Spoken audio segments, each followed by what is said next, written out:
self-serving, persuasive talkers of everything and nothing. We are conversation con artists. What's going on? It's your boy, Mr. On Point. And I am Calamity Red. Welcome back to another episode with Conversation Con Artists. If you've been here, if you haven't been, welcome. But why haven't you been here? I guess you didn't know about it. But you know now. You know now. I want to let you know about this website that I frequent. It's called Conversation Con Artists. It has all of the conversationconartists.com.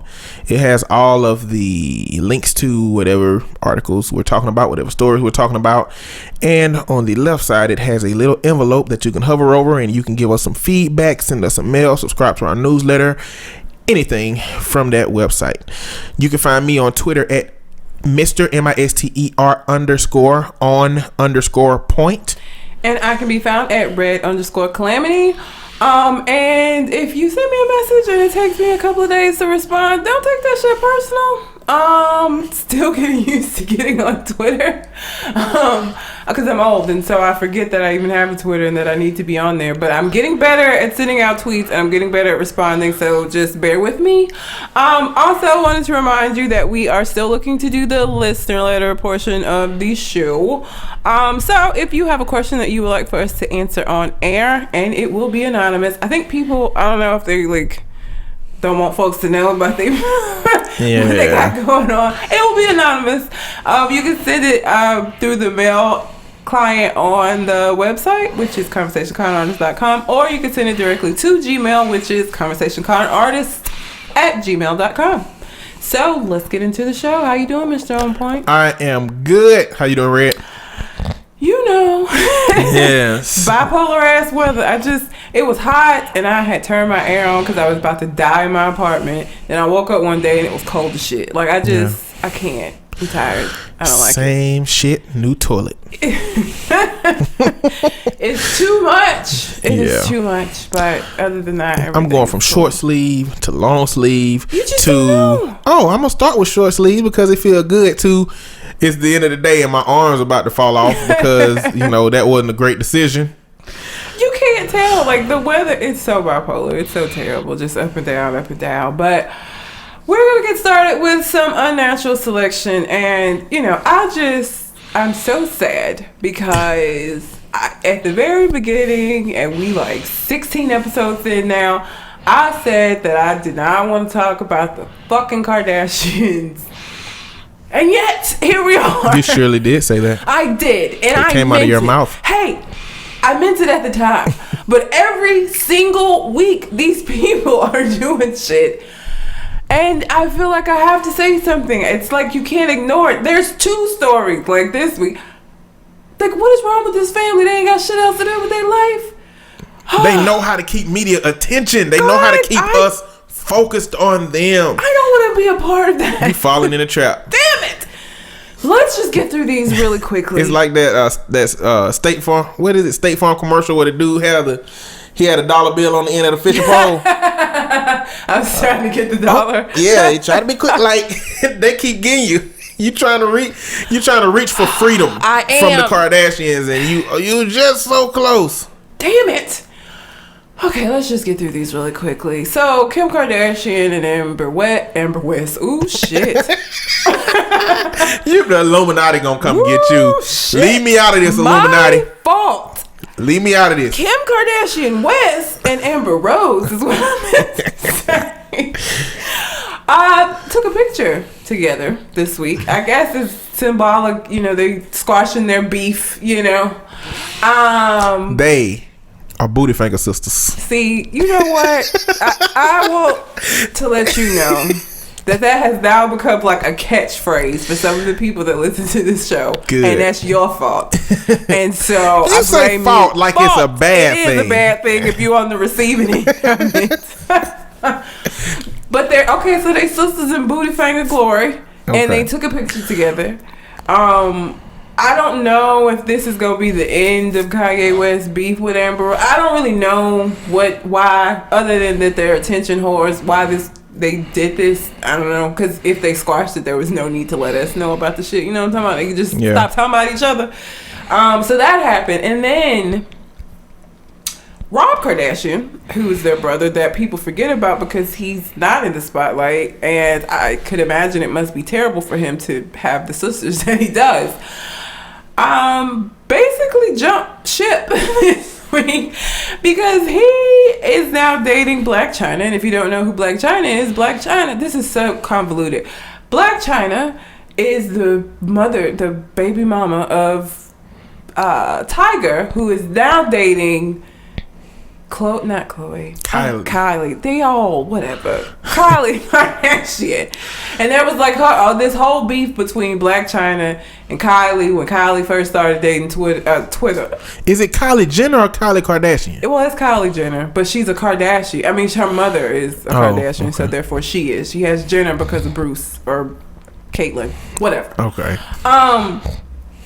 But there was this beef between Black China and Kylie, and now Black China is dating a brother, and the Kardashian sisters are not happy about it, and Rob could give a fuck because I feel like I've said before, I feel like Kris is a madam, and I feel like she whores out her daughters, and I feel like she couldn't whore out Rob, and I feel like he kind of became the black sheep of the family. Like, they really don't fuck with Rob too tough. Rob has been through a lot. He was like suicidal. He had gained a bunch of weight, and just, you could tell he's very unhappy in this family, like very unhappy, and they just don't really seem to give a shit. So I don't know that I feel like, you know, I can't say that him and Black China aren't madly in love. I feel like, though, it's probably more like revenge on both of their parts. Like, she want to get back at them, but he do too. Okay, so let me make sure I get this straight. It's real convoluted, so I know. Tiger and Black China at some point in the past had procreated. Yes. Don't know them enough to know if that's good or bad, but they procreated. They broke apart at some point. Yes. Tiger at some point got with Kylie Jenner Kardashian. And Black China was friends with the family. And Black China was friends with the family before this. Before Tiger? Before Tiger got with Kylie. Okay, so Black China friends with the family. Yes. Black China friends with the family. Tiger get her pregnant, have baby. Mm-hmm. They break They break up. At some point, Tiger get with Kylie. Yes, who was underage. At the time. Black China, I imagine, wasn't around. Do you stay around for something like that? Like, if your baby daddy get with one of the sisters of a family that you a friend to, like, what do? You cut a fool. You start Twitter beef. And that's what happened. That's what happened. They had their little words. Her and mostly it was her and Amber Rose got involved in it. It was her, Amber Rose, because Amber Rose and Black China friends or are something? besties. Oh, okay. Or they were. I don't know if they're still friends, but they were. It's sad that that's the assumption I made because I know they both were strippers. Yes. I just assumed that she must have been on Black China's side. But you was right. I mean, connect the dots. But you was right. I used to be great at connecting the dots when I was a kid. Yeah. And then Rob gets with Black China at some point. Like this week. Or some shit. Is Tiger still with Kylie? As far as I know. I don't know. So now the Kardashians, they like took a picture together with, you know, and added Rob and was like, you never go against the family or some shit. Then shortly after, like, it came out that Rob is dating Black China, her monkey ass got arrested because she was intoxicated in an airport, and then they found, I think, ecstasy pills on her. It's The Young and the Ratchet. I mean, it's like an episode of a terrible soap opera. How old are these people? I know Kylie Jenner is like just turned 18. Tiger's like 26, 27. Black China, I think, is around his age. How old is Rob? It's a good question. I think Rob is around that age too, and it like 25, 26, I would think. Okay. So, yeah. I mean, I always been a part of that, understanding that, you know, once you're done with the family, be done with the family type situation. Like, I don't know who went over boundaries. I mean, clearly Tiger went over boundaries in terms of the girl being younger, and then of getting with the girl from being a friend of the family. You know, and then whether Blac Chyna did this, it had to be intentional. Oh no, it's absolutely 100%. I don't think she give a shit about Rob Kardashian. But the thing is, I don't feel like Rob thinks that she does. Like, I don't think he's under the impression that she does. I think he want to stick it to his sister just as much as she does. Like, I don't think he thinks she's madly in love, and I don't think she's like necessarily using him, because I mean, it's not that fucking hard to figure Mutual out. benefit. Yeah, like I think they both want to stick it to them, and Mutual so this is their vengeance. way to do it. So, I mean, I don't know. It's just another day in the fucking Kardashian. Another day in the life of the Kardashians. Just another day. This is why their TV show popular. I don't even watch the fucking show. That's what kills me. I don't care about it. Stay away from them, and I can't. It's still in my feed and everywhere. I don't even watch their little fuck ass show. I don't care about it. You borderline hate it, and here we are. And yet here we are. And before I get a bad taste in my mouth, let's just move on. So R. Kelly. This actually happened a couple weeks ago. He did an interview. Have you heard about this? What interview? With GQ. Okay. Where he discussed this crush he had on Talking his mama. about his mama? Yeah. I didn't read it. Okay, well, let me tell you. I just didn't think it. I looked at the title and I was like, I don't think this is going to be what I think it is going to be. And I don't really care. Okay. I don't care about R. Kelly, man. I ain't never. Well, you're a therapist and you will appreciate this, I think, though. So he does the interview and they're talking about his mom. And he's talking about how he had this huge crush on her. And that when he was 9 years old, he asked her to marry him. And that she used to wear this like cheap pink red lipstick, and they were in a restaurant, I forget which restaurant it was, and she drank out of a cup, and then he took the cup and was going to drink out of it as well. But he made it a point to mention that he turned the cup around and wanted to drink from her lipstick stain. Okay. So yeah. Yeah, I mean, a lot of that is straight Freud. A lot of Oedipus Yeah. complex going on. If y'all don't know who Oedipus is and why Oedipus complex is a thing, it is was it Shakespeare play? Greek mythology. Is it Greek mythology? I want to say Greek mythology. Oedipus, are you sure? Shit. Oedipus was a real person? I think it was a play. I think it was a Shakespearean play. I don't think it was based on, I don't know. Person. Anyhow, Oedipus I have is no idea. Let me a just say that. character either from Greek mythology or a Shakespearean play who, when he was born, the oracles told his dad, which was a king, that he was going to kill him and marry his mother. The dad was horrified, sent one of the servants with the baby to kill it. Servant couldn't kill the baby, so instead, did it leave him in the woods, I think? I have no idea. He gets found by another family. They raise him up. He comes across the same oracle when he gets older. The kid's name was Oedipus. Oedipus finds out the same thing, that he's gonna kill his mother or kill his dad and marry his mom. He's thinking it's the people that raised him, not knowing that they're not his biological parents. So he runs away to keep from having that fate.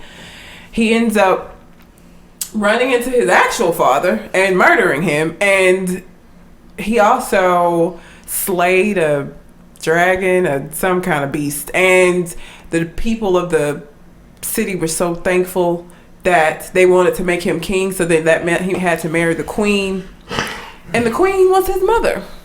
So he ended up doing that, and they had like 2 kids together, some shit, and by the time they found out, it was too late, and I think the mom hung herself, and he carved out his eyes because he didn't want to see what he had done.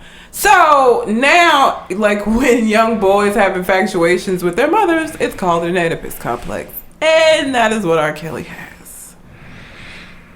It's quite creepy. It's both. It's a play and he's a Greek mythology character. Oh, okay. So, all right. Well, I we mean, both right. I guess that works out. It does. But that's, I mean, if any of y'all have ever heard the Oedipus complex, that's where it comes Freud coined the term Oedipus complex to represent boys that fall in love with their mothers, and the Electra complex for girls that fall in love with their fathers. And it's a similar story. Electra, it's about the same as the Oedipus story, just with a girl and her dad instead of a boy and his mom. So, first of all, okay, and maybe you can let me know. I've never been a young boy. Is this something that all young boys? Because I can tell you right now, I ain't never want to marry my dad. Well, I mean, it's a lot of evidence to children going through this phase. I think it's based on the temperament. I think it's based on the relationship that the mother and father have. I think it's based on variables that make that kid view the kind of love that one parent give the other parent, and they want that same kind. I don't think some kids don't understand that the love a mom and a daddy give each other is different than the love a mom and a daddy give to a child. So when children see the mom hugging the dad and kissing the dad, if his dad was around though. Who's that? Well, I'm just saying generally with the Oedipus complex. I mean, it's variables to that. Is there an age range for it? It's usually pretty young. Is it young? Is it older than 9 or younger than 9? I know 9 it's like, just sounds old to. It does, but if you are a child that goes through that at an early age and there's never any intervention, there's never anyone to show you or tell you, like, you got to learn the different ways to believe things if you believe something. And ain't no telling, if his dad wasn't there, maybe he saw little pictures of that with other men in his mama's life. And it's just really fucking creepy. It is creepy. I mean, number one, why would you tell anybody that? Ever? Yeah, why? Why say that in an interview? Why did he think that was a good idea? Number one, no clue. Because it make you reevaluate all his songs. It's so creepy. And this is a live interview, so you see this isn't like a written that you can see him. Look up the video, watch him tell this story. It's really R. Kelly. Who was reminding you of your Jeep? Don't fucking no. I'm messing up R. Kelly songs for y'all. We're not. Y'all reevaluate R. Kelly songs. No. Don't do that. Okay. Anyhow. What you an early R. Kelly? You one of them nostalgic R. Kelly fans? No, I'm not necessarily, but still, I don't want to think that's that song. Listen. Gross. He the one that brought up this. He did. He the one that opened that can of worms. Here's the thing: when you already are looked at as like this sexual deviant, like you make all this raunchy ass music, you got this whole history with pissing on little girls. The last thing you want to do is talk to an interviewer about how you wanted to drink after your mom and like put your lips where her lips have been. It's just. That's the last thing. Like, why? Why would you even tell anybody that? Like, even if you felt that way, okay, whatever. Have your little Oedipus complex. But why are you telling us about it? Why do we need to know this about you? But we know this stuff about Sigmund Freud too, though. Because Sigmund Freud, he had a thing for his mama. You know what I'm saying? And we know about that, so he told somebody. I mean, clearly. But the point is, R. Kelly is more stupid than Sigmund Freud. R. Kelly need to shut the fuck up. That's. Please stop talking. Because I think that his whole thing has been the album that he has out now, The Buffet, is not. It didn't do well. His music hasn't been doing well. Shut up. R. Kelly music ain't really done well since he peed on that girl, allegedly. You had to throw that allegedly in there. Yeah, it has not. And this last album was the most disappointing of since. And this ain't gonna help you, sir. Talking about crushing on your mama and shit. Who wants to think about that when they listen to your all of your music almost, with the exception of a handful of songs, are about having sex. Who wants to listen to your music and then think back to you talking about having a crush on your mama? Why? Why would you do that? His motivation is unknown to me for that. I don't understand R. Kelly. And speaking of people that I don't understand, Stacey ass. I'm going to use what you said earlier. Stacey Dash dumbass. Okay, let me back up before I get to what she said. So if you have not seen this, and this is not a joke, or because it looks like it's a joke. I think sometimes we're all being pranked. They're getting ready to make apparently a biography about Michael Jackson, and they have this white man, Joseph Fiennes, I guess is how you say his name. That's who they want to get to play Michael Jackson, which is a whole other conversation. Like, what the entire fuck? Like, first of all, Michael Jackson, regardless of what his skin may have looked like, was African American. This is the same shit. Like, I love like the Prince of Egypt, the Moses story. It's one of my. I have the little cartoon version of the Prince of Egypt. I like that story. I think it's cool. I did not watch the movie that came out last year because you got all of these white people playing these. Like, seriously, you got Christian Slater. Like, Christian Slater is Moses. Oh, okay. Like, what? Or not, was it Christian Bale? Christian Bale. Christian Bale is Moses. Like, get the fuck out of here. Like, and you have black people playing the slaves in the movie. You got black, so you know that that's what's supposed to be there. But for the major roles, you get all of these different, Sigourney Weaver. Like, what the fuck are you saying? Hollywood is insane. Whitewashing. Terribly. So yes, Joseph Fiennes is gonna play Michael Jackson, or he's supposed to play. Like, I hope they get that shit cut, but he's supposed to play Michael Jackson. And Stacey Dash, with her stupid ass, came out and was like, "I'm so glad that they're doing this because this is great. We're always talking about how roles shouldn't be based on color and how anybody should be able to play any role. And so I think it's great that this white man's getting this role." Bitch, what? When the fuck does that ever happen in the reverse? I can let you know when, not never. I just wish Stacey Dash, I feel like somebody gave her a lobotomy at some point in time. Like, it has to be a reason for her to be as stupid as she. I refuse to believe that she didn't have some kind of a traumatic accident. Something had to brain damage. Something had to have happened, because you just cannot be that stupid. You just can't. Something had to have happened to her. You're glad that this white man is playing Michael Jackson? Bitch. First off, don't nobody say that but white people. Number one. Like, don't act like this is some kind of universal revelation that every culture in America done had because we Americans. White people say we don't need to worry about race. Race don't matter. And consequently, they happen to have all of the high positions. They happen to have all the roles. Because it don't fucking matter to them. It's exactly. easy for you to say that. Exactly. Stacey Dash is, and then like she tries to act like she's a victim when people read the shit out of her, or when people like get in her mentions. But it's like, but what you thought was going? Nobody's ever going to agree with you, and you know that your opinion is not the popular one. So you should be prepared to get drugged when you say this foolishness. Yeah. And you again. It boggles my mind. You sitting up here saying this to somebody who has only had one fucking role, as far as I know, in a typical kind of white movie, which was Clueless. Everything else you've been doing been because of us, bitch. Like, I don't. What? Are you serious right now? Like, the reason why you are as popular as you are is because of us, because they didn't give a fuck about you after Clueless, to be honest. And now the only reason they care about you is because you saying all of the shit that they can't say because it's coming from a black mouth, and so it makes it more acceptable than if they were to say it. That's the only reason they fucks with you now. Well, I think she gonna get a wake up call, because are black people gonna fuck with her in movies? No, not no more. Exactly. And are white people gonna put her in white movies? Hell no. Just because? Nope. No, they not.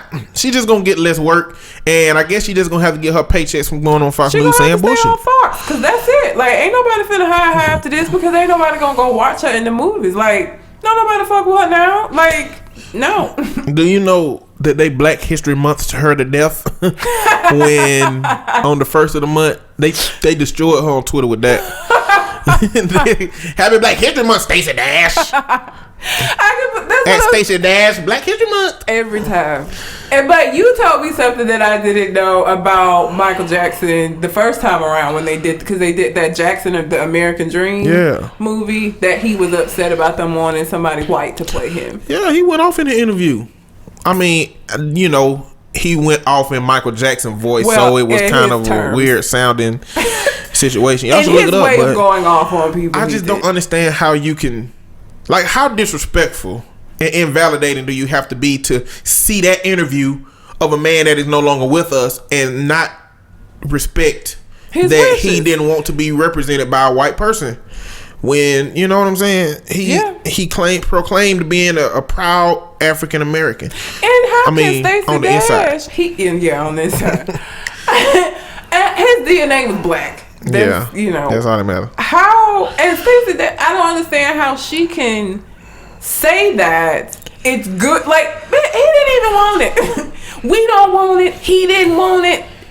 I don't understand. Like, when I saw it at first, I thought that it was like a satire story, like, because it's like, seriously, like a white man playing Michael Jackson, who we obviously everybody knows was black, because it was a satirical one going around about Leonardo DiCaprio playing Martin Luther King at one point. That was going around. So when you see that, you be like, oh, another one of those. But it's serious. It's serious. They real about it. It happened. You know, at this point, it makes more sense to me that Stacey Dash has been kidnapped and she has been replaced with a robotic clone of herself that Fox News created, or the Koch brothers, whoever, somebody with very conservative wealth has created. To me, right now, in my imagination, that makes more sense to me than Stacey Dash is a real person saying the dumbass shit that she's saying at this point. Yeah, somebody described her as a living Bratz doll, and I think that's accurate. Just no brains, just a Bratz doll. I just don't know what she gains from this. Even if she temporarily gains a boost for her blog or her book or for whatever, that temporary boost is gonna come with a long-term, you know, stigmatization on anything that she's trying to accomplish. Black folks ain't finna fuck with you, and the white people really ain't fucking with you like you think they are. And so, and she's going to get that wake up call and see that when she don't get no more role. Cause I mean, she ain't a good actress, and I really can't remember anything other than fucking Clueless and that show that was on VH1 that she was in. But even if I'm not gonna see shit else. I have nothing to give her. Nothing left. I'm sorry. So I wouldn't support shit that she was a part of. Nothing. I already don't give a shit and don't watch Fox News, so I don't need to boycott some shit I already wasn't watching. But I wouldn't support anything that she was in, because why would I support you? Let them support you. You think they love you so much, and you think that we're all being unfair and we're all just whining? Okay, let them support you then. Because you're saying that race don't matter and we're in, you know, post-racial America, so okay, you don't need us then, because they got you. Let's see. I mean, I ain't gonna turn nothing off if she pop up and she in it, but I'm gonna talk shit about her.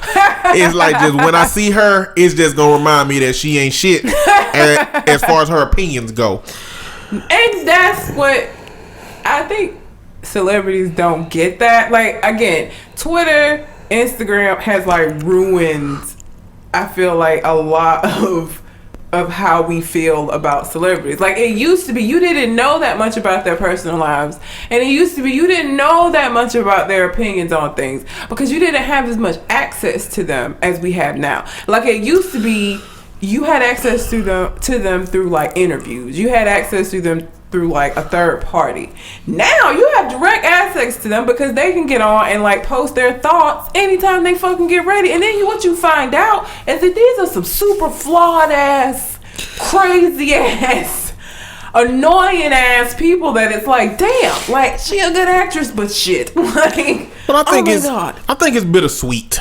I think that because as a whole, it hasn't done that to every celebrity. Not to every Some celebrity. people are lovable. Some people are smart, intelligent. Some people know when to hold them, when to fold them. Some people got a great PR team. Somebody got people that's great running their Twitter accounts. Yeah. What we finding out is we finding the dummies. Like, social media is, what it's done is it's giving us bullshit in bulk.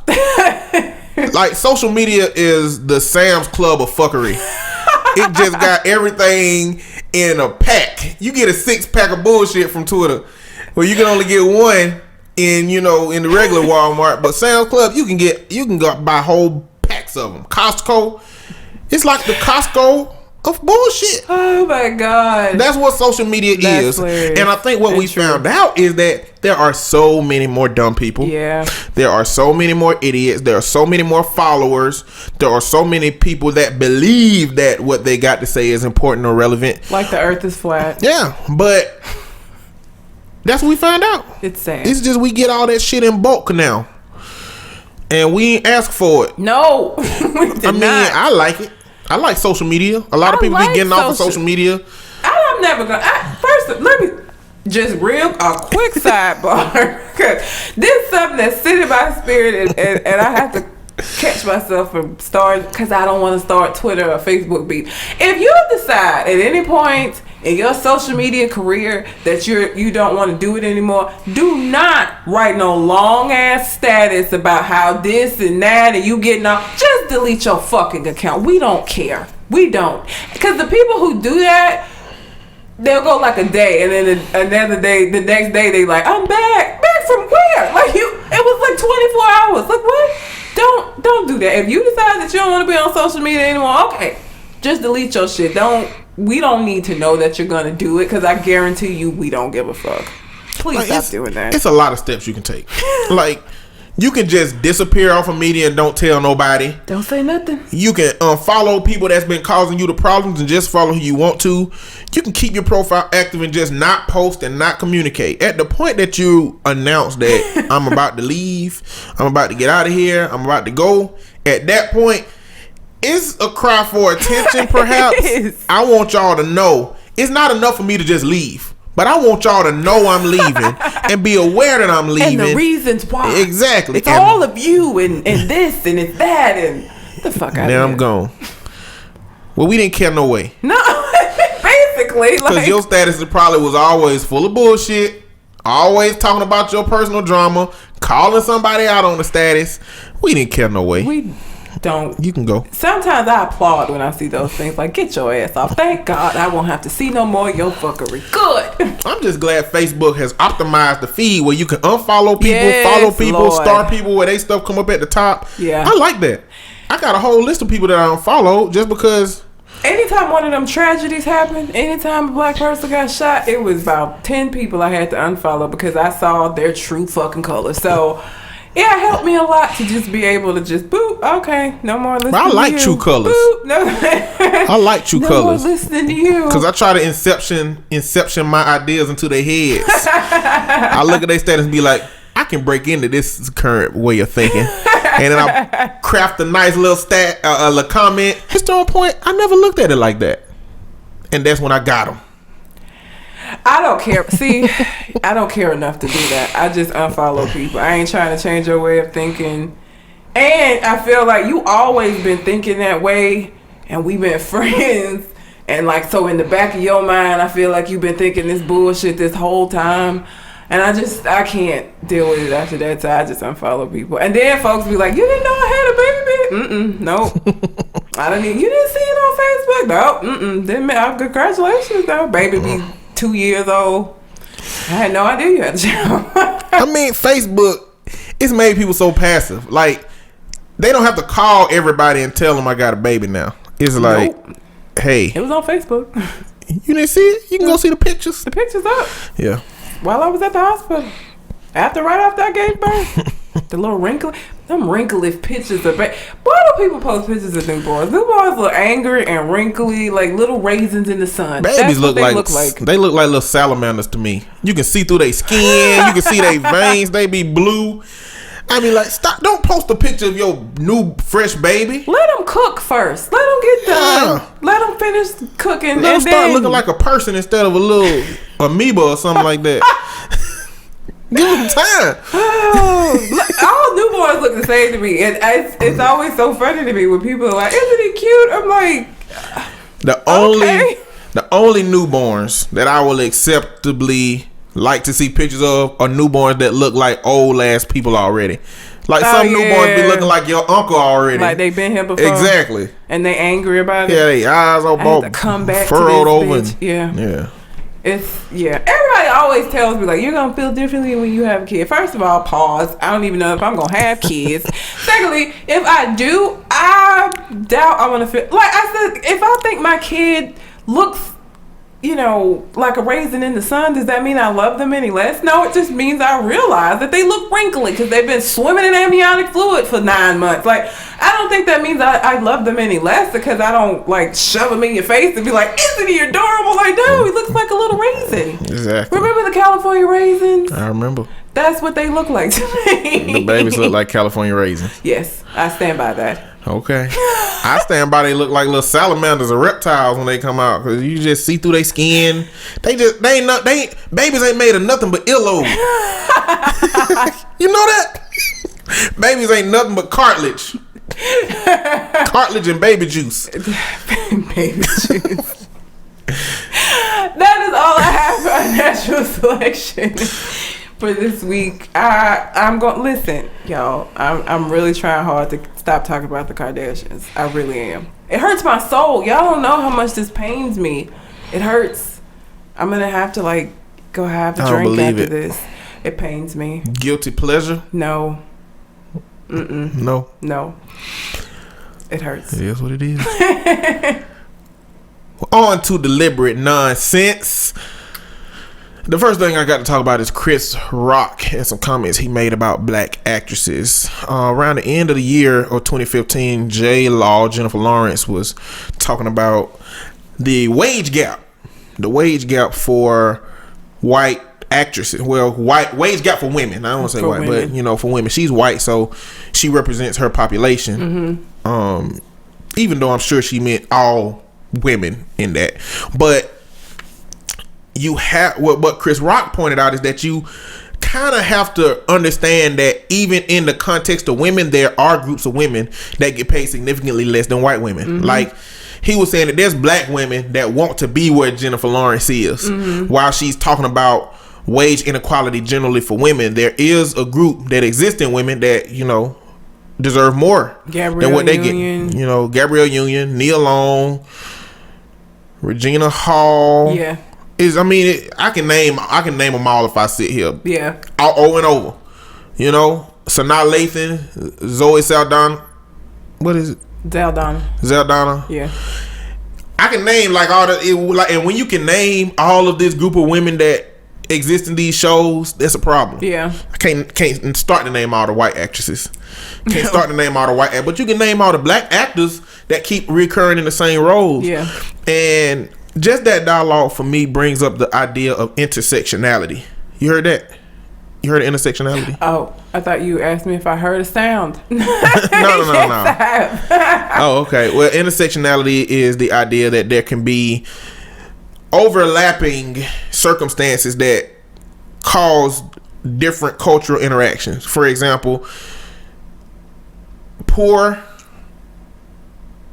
poor person, a woman, African American, that's intersectionality because they are part of multiple groups that have a stigmatization on them. Women have this stigmatization. African American have this stigmatization. Poor people have that stigmatization. If any of them were to be LGBT, there's a stigmatization. We like to look at different cultures and different groups in the lens of just being a part of one group, but there are different types of experiences for different people. Like a gay black man is going to experience black man problems and gay man problems. You know what I'm saying? So, and even white gay men, they going to experience just gay men problems, but they still going to get the privilege of, the white male in America. So Chris Rock just basically talked about how he going to be hosting the Oscars. Yeah. Next year. I knew he wasn't gonna. Yeah. Not. And he said it can go wrong. There's a scenario in which it go wrong. He said things go wrong when you're not aware of the possibility that it may go wrong. Yeah. And then when it comes to that part with the Oscars So White, with him hosting the Oscars, I just wonder, the people who are always calling for people to do something different, they don't have anything to lose, but they're asking somebody to give up something because of their beliefs. Yeah. And so people who are calling for him not to host the Oscars, would you give up your job? Would you give up the way that you support your family? Yeah. Would you give up the way that you provide for the people that you care about? Would you give that up so easily for something like that? Yeah. If you know, this crew meeting so white, or this morning seminar so white in your job, if the award ceremony for wherever you work, all the white people got everything and you got nothing, would that be enough for you to just leave your job? Yeah. And would you? I think that we need to sometimes put ourselves in these people's shoes and wonder what we would do. How would we handle that situation? You can remove yourself from it, but it's also a possibility that him implanted in it could be something that moves it forward, that helps it. Yeah. I guess we never know. But I just think it's interesting that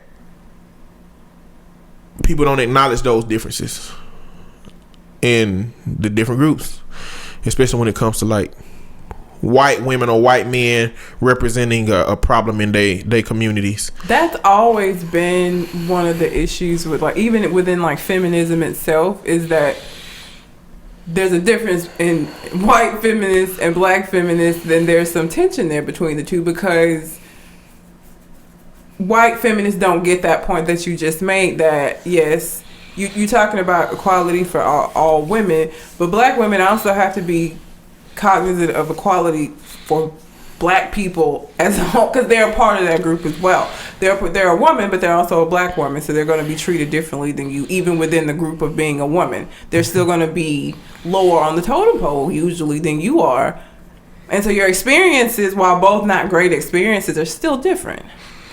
And I think white people are afforded the luxury of not having to think about them being white. No. As to where we always have to think about us being black. Yeah. Or at times we're reminded of that. It's nowhere in America that a brown person can go to get away from white people. It's always a place that white people can go to get away from brown people. And I'm not saying that anybody needs a place to get away. What I'm saying is that sometimes when I'm in Sam's Club, I look around and I'm the only black person that's not working there. Yeah. And sometimes, that's not all the time, because I'm black in America. I'm used to being places where it's mostly white people and not a lot of black people. But sometimes I recognize it. And then I start to wonder, what do they think when they look at me? Yeah. Big guy, intimidating face, don't smile a lot. Very nice dude, you know, if you get to know me. But they look at me and I'm just afraid they don't look at me and say, well, he must be college educated. He must have a master's degree. He must give back to the community. He must work in the community with youth. He must. I'm afraid they don't look at me and think that. But that's something that I'm aware of. Yeah. You know, or it might be paranoia. I don't know that. I think it's something that I do the same thing. Like when I go to these conferences for work or whatever, sometimes I've gone and I have been the only black face in a room of other counselors, of other therapists. So I got red afro. Like, you know, I don't know if they take me seriously or think that I'm as professional as they are, or know that I'm just as capable as they are. I don't know that it's paranoia. I think we've just kind of been conditioned to notice it because everybody points it out. Even if you don't point it out, it's going to be pointed out to you in some kind of way, either in the fact that you're being treated differently. Like, it's going to be brought to your attention that you are. And I think so over time, you just become conditioned to recognize that sometimes. And it's not all the time.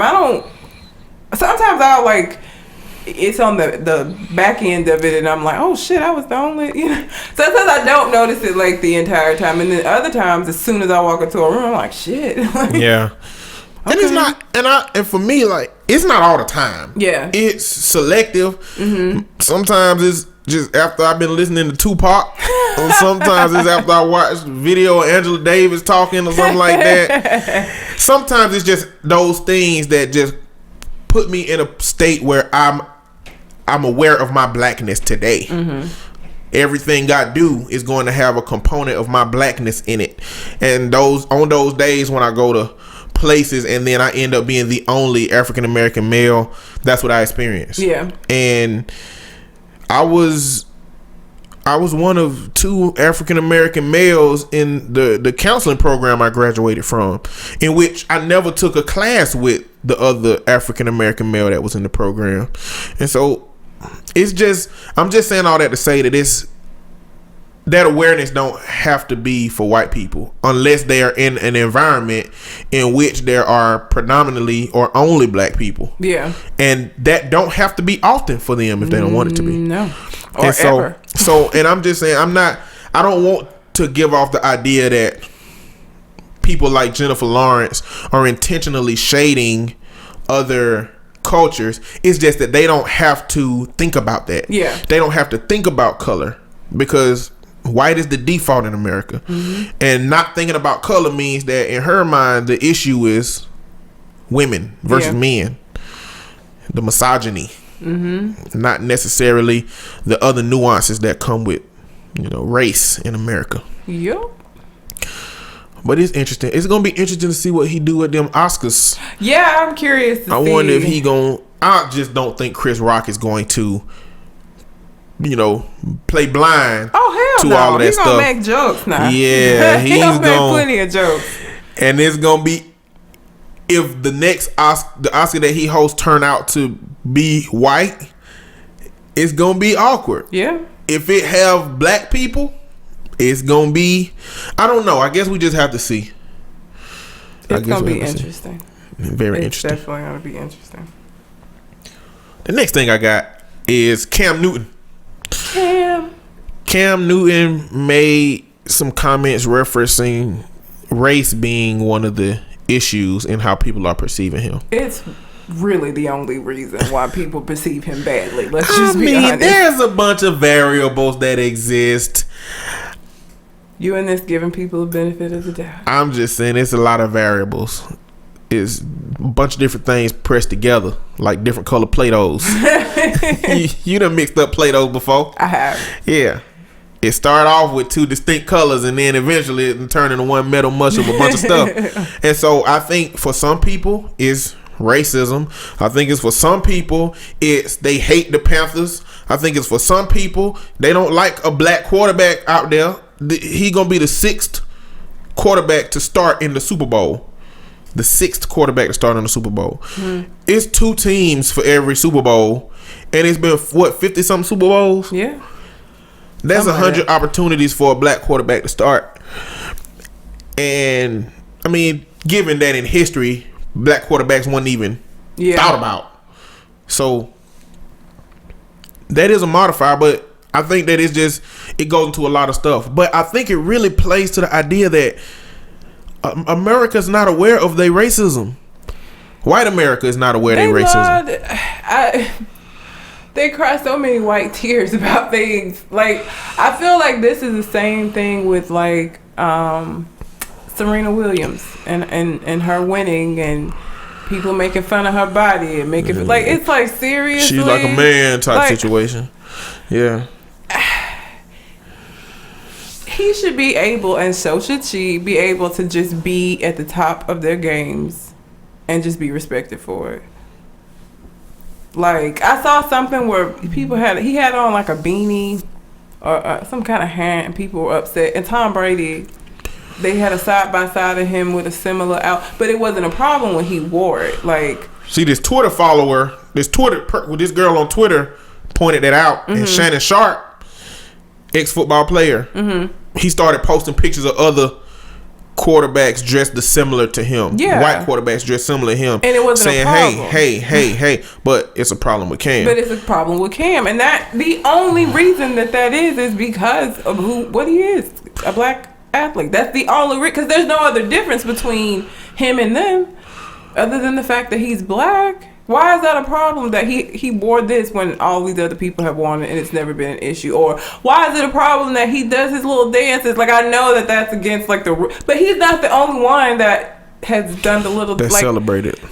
I don't understand what other reasoning. And white America, I know white America has this idea that black people jump to the race card like immediately. Yeah. Some do. And some do. That's an absolutely valid point with some people. Yeah, it's a scale that which people lie on. Yeah. Some people always gonna go to racism. Some people are always gonna go to benefit of the doubt, not racism, and then there's gonna be a bunch of people in the middle that's saying it might be racism, it might be this, it might be that. Yeah. That is the group that exists the most. So don't use the people who crowd racism as the generalization for the entire group. But we can't rule out racism in any situation when it comes to comparisons to white and black. We can't rule it out. So to me, if you're a person that automatically says racism, or if you're a person that automatically say it isn't racism, you're irrational. Yeah. Because you haven't considered that it might be, or and you haven't considered that it might not be. Yeah. But what I need white America to understand is that by the process of elimination, when you see Tom Brady in a beanie, you can take out dress. When you see Aaron Rodgers or another quarterback celebrating, you can take out the celebration component. When you see the stats, you can take out the stats. They're similar, you know, if not better. The last variable that exists is the color. Yeah. And in America, when it has come to color, we have a very shady history. We have a very disgruntled problem with race. And people like to say that this is post-racial America and racism is gone. God. But it's not. No. But the idea behind that is that racism was a light switch. And what I need you to explain to me is, at what point in history did that light switch flip off of racism? And what was the catalyst for the flip? Exactly. What changed it? Because Why? to me, it's a dimmer switch. To me, it's racism is much more dim than it has been in the past, as to where it was really bright in the past. It's being turned down slowly through time, through fighting for equality, through people being educated about the racial issue. It's dimming, but it's not gone. It's just not as potent as it's been. And so when we see these issues in which it's a battle between black and white, comparisons between black and white, I just think it's very irresponsible to rule out race as a possibility. As irresponsible as I believe it is to just call it racial issue from the jump. Yeah. But evidence in our history will show that it's more likely racially related, at least for some people, more than anything. And that's sad. It is. He's a cool, like, he gives a kid the football after the game. Like, he has his flaws. I would never say that he was perfect, but he is a good guy. A good young guy playing the game that he enjoys very fucking well. And I think he should just be allowed to do that. Like, this is not a battle he should have to be fighting. It's stupid. It's not a battle that Serena Williams should have had to be fighting. Like, she's great. Deal with it. She dominates. Let it go. Yeah. Shit. Like a boss. She make you never want to play tennis again. I'm sorry that hurts your feelings, but that's just what it is. Get better. I don't know what to tell you. Yeah. It is what it is. Basically. The next thing I got is The Birth of a Nation. Nat Turner story. A lot of people don't know about Nat Turner. But there was a film, the Sundance Film Festival, there was a film called The Birth of a Nation about Nat Turner by Nate Parker. And Oprah, she saw it on her birthday. You know, I guess Oprah just get her own movie theater and screening and whatever she want. She Oprah. She Oprah. She can get what she want. She got everything. She can have you assassinated if she wants to. She won't Basically. get away with it. But she nice, because all she wants is to watch a good Sundance film in her theater, even though she can have you assassinated. And Oprah then probably had some people assassinated. I can believe that. let me mess around and get Oprah money. I don't know. I ain't gonna have nobody assassinated. I don't got enemies. I don't got enemies like that. But if you didn't know, Nat Turner was a slave that caused a revolt. He said, hey, we tired of this. Tired of picking cotton and getting whipped. Tired of our women getting, sexed by the master against her will. And we tired of all this. Hey, let's revolt. Let's stop this. So he led a whole bunch of slaves to revolting. They took over the plantation they was on. They killed in the whole thing, they killed 50 white people. And about 200 black people died. And The Birth of a Nation pretty much captures that experience. It's just the story told from empowered slaves. You know, I don't think we've gotten that many times. We've got versions of slaves, and you had some empowering characters, but I imagine this film is going to be an entire empowered. The slaves just going to be wilding out. You know, white people love black struggle. Yeah. I mean, the only movies that win awards. Yeah. Are the black struggle movie. We talked about this before. But the crazy thing is, after this whole Nat Turner thing, I didn't know this. I looked this up. After the whole Nat Turner debacle, they prohibit. This was about 1891. Right. I want to say this is around the late 1800s. After that, they prohibited the education of slaves and free blacks. They restricted rights of reassembly. They withdrew rights to bear arms. They withdrew the capability of voting, and they required white ministers to be at every black church. Okay. Pretty much any way that black people at that time could get together and talk about doing stuff that white people didn't like, they stopped that. Yeah. And I guess when you look, and I brought this up, one, to, you know, give a little knowledge about Nat Turner, and to, you know, have y'all on the lookout for The Birth of a Nation, but also to look at how that kind of legislation must carry over into the American psyche. This is just right before the 1900s started, you know, and they took away all of these rights that are constitutional to American citizens. Mm-hmm. And how hard it's been for African Americans to fight to have all of that stuff. And they took it away on pieces of paper. I guess at that time they never really had it. Yeah. But I guess seeing that they were moving towards emancipation, mm-hmm. that once they get out here, we not gonna give them. Even free blacks couldn't do that stuff. So I don't know. It's just that goes to that psyche of remembering and thinking of my blackness every now and then. Sometimes it's deeper than just my awareness that I'm black amongst white people. Sometimes it's, man, history. My black people were in slavery longer than they've been out of slavery. Black people were in slavery longer than they have been out of slavery up to this point. Yeah. You know, so I mean, it's just not far enough away. Yeah. It's not far enough away to say we shouldn't be thinking about this and that have no effect. And in history, they would tell me that George Washington chopping down a cherry tree is important history. But slavery don't mean nothing no more. Well, that's why Stacey Dash said we don't need Black History Month. So. The parts of history that we don't like is what's not important. And it gets wiped out. The history books now, they gloss over slavery. Yeah, some of the books in Texas, they were trying to take out the slavery component of the Confederate War because they want to say that they want to say it was a fight between the North and the South because the government wanted to take away rights that the states had. I mean, coincidentally, those rights were to own people. The right to own slaves, so that is true, but that component to it is important. Knowing what rights were trying to be taken away. Trying to pretty up something that was very ugly, and it needs to be shown that it was ugly so that it's not fucking repeated. Like, you don't forget about it. So, I don't know. People are crazy. It's dumb.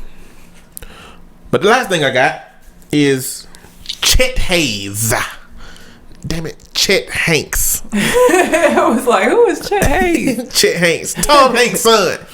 He is an aspiring rapper. First of all, let's just pause right there. So Tom Hanks, the castaway, who's best friends with Wilson. Forrest Gump. His son is a rapper. His son is an aspiring rapper. Which means terrible. Basically. At this point, it means terrible rapper. Like, aspiring rappers become famous rappers very fast. Tom they terrible. Hanks, like, I haven't even heard him and I know he's terrible. he had a lot of controversy a while back talking about. He was just adamant that he was gonna say the N word and he can say it. He can say nigga all he want to. Yeah. Take that ass whooping that come with it too though. But you can say it. Nobody can stop you. He right. He can say it. It just comes with some consequences like anything else. I mean, you can do what you want to do. Absolutely. You can do what you want to do. Everybody, long. you can do what you want to do in life. Anything. Day long. But there's consequences for some stuff. I mean, there's consequences for everything. Let's not say consequences. Let's say reactions.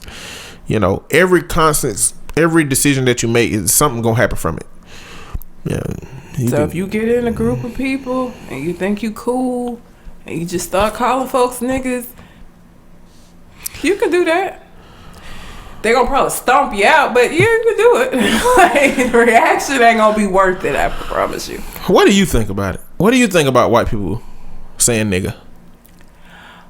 I've never understood why they want to. Like, I don't get, because and I say that because I know that other groups have words that they use that they don't want other people to use. And I never sit around like, damn, I wish I could say that. Like, it don't ever bother me. Like, I don't care. Like, I know that the gay community has words that they use that if we use it, if I as a straight person use it, it's offensive to them. But they call each other that. I at no point ever am I sitting around, or if I'm ever around any gay people, I'm never like, man, I wish I could say that word. Like, it just doesn't happen. So I just don't get why it's so important to them. Like, I don't understand why they feel so slighted for not being able to. Like, I don't get it.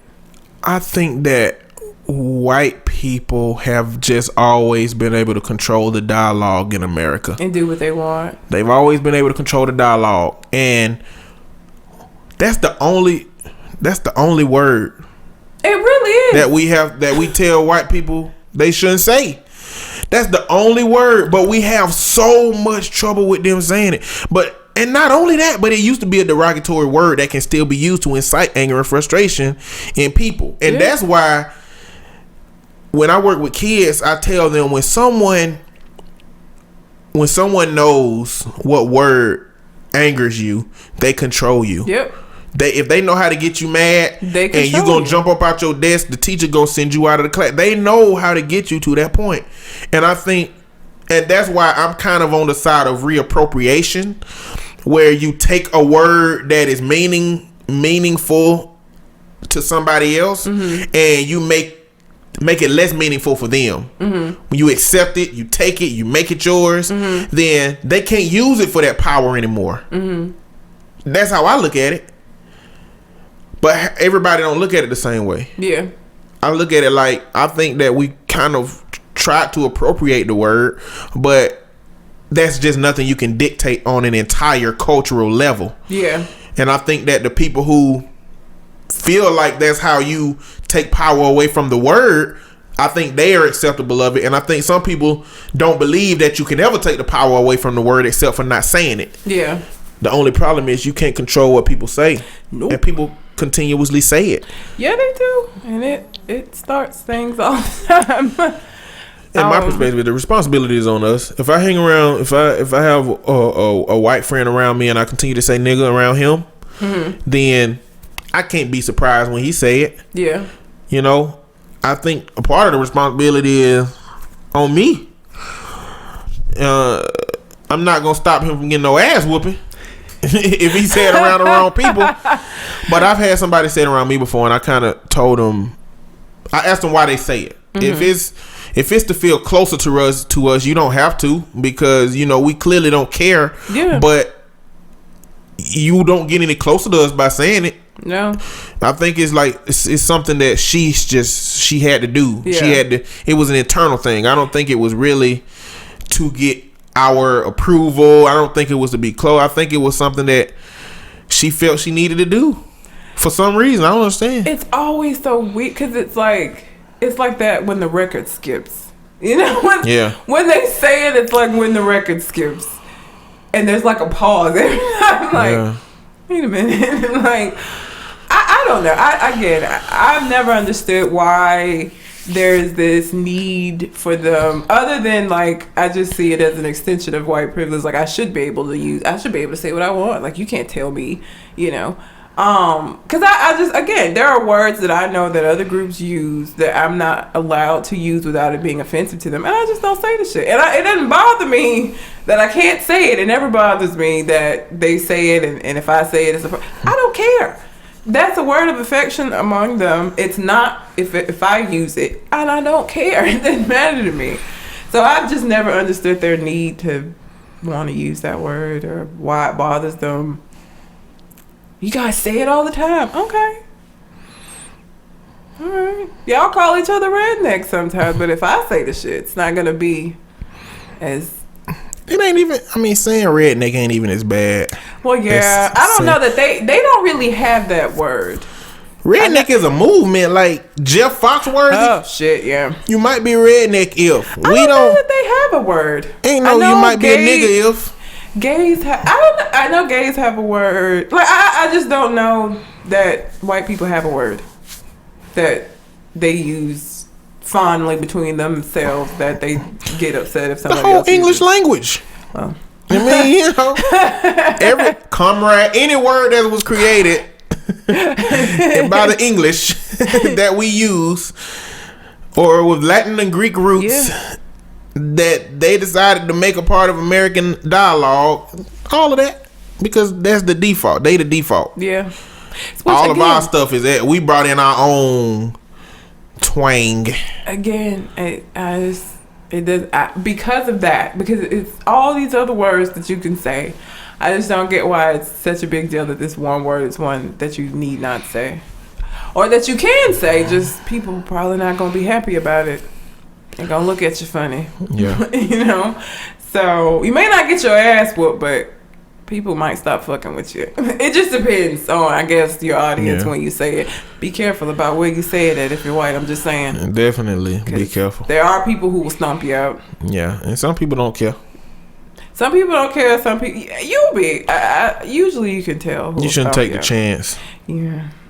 Shouldn't take the chance. Don't get stomped Clearly, if you saying it maliciously, like if you like an angry white person calling a black person that, then you probably ready to shoot them anyway. So whatever. I mean, I don't mean like every white person is ready to shoot a black person. I mean, my dad is completely and 100% against interracial dating, which if I ever bring home a white boy, it's gonna kill him. But he feels like all white people say it. He feels like, and he doesn't get why anybody black will want to date a white person, because his thing is, as soon as they get mad at you, nigga gonna come out. That's what they gonna call you. That's what you ordered them out. Like, he feels like they all say it. Well, it's a group of white people that the word nigga is offensive to. Mm-hmm. I mean, for black people, it's a part of a disgruntled history. For white people, it's a part of an embarrassing history. Yeah. Some white people don't like that. They don't like that word because it brings bad memories. It brings bad memory for both cultures. It makes you remember a time when people were ignorant and would look at you based on your color and would overtly say something about it. Now we still have that today, but it's covert instead of overt. But it's some white people that don't like it. It's a group of white people that exist that they won't say that. They get mad when they hear it. And they get mad when other people say it. Yeah, like, they exist. Everything exists on a scale. Half of these episodes, I done presented a scale in which everything is on a scale. Yeah, everything is on a scale. From white people that, want to say nigga and are mad because we say they can't, but they gonna do it anyway, down to people who are downright disgusted when they hear it, because it's rooted in a lot of negativity. So but that is all that I have for my little situation. All right. You got anything else on your mind? Well, two things. One, have you seen that viral picture that's going around of the mom and her daughters? I saw the picture.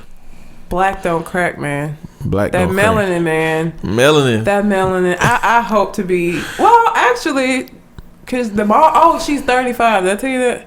They did an interview with the mom and the daughters to find out who was the mom, and the mother's 35 years old. The daughters are 16. It's a picture of a mom with twin daughters. They all look alike. They all look like They all look the same, and they look the same age. Which the young girls don't look old. The mama just look clearly like she's 16 years old. Extremely looks just young. Like she ain't got no ring. Like just young. Yeah. Like I love being black. That melanin, man. Protect you from the sun. Yeah. The other thing is we're coming up on 20 episodes. Yeah. Like that. It's coming. What the fuck? Like 20 weeks? What? Yeah. I don't understand. We should do something for like episode 20. Episode 20 should be like, I don't know. Y'all let us know. What should we do for episode 20? Let's see if we can get some ideas. Yeah, because something... I feel like we should do something for episode 20. Like, I feel like that's like a milestone episode. So, y'all let us know. What do y'all want us to do for episode 20? What would y'all like to hear? I was going to say see, but y'all can't see us. If you got some feedback, let us get it. Let's go. But that's it. I have You good? That's it. Well, until we come to the next conversation. We out. Holla.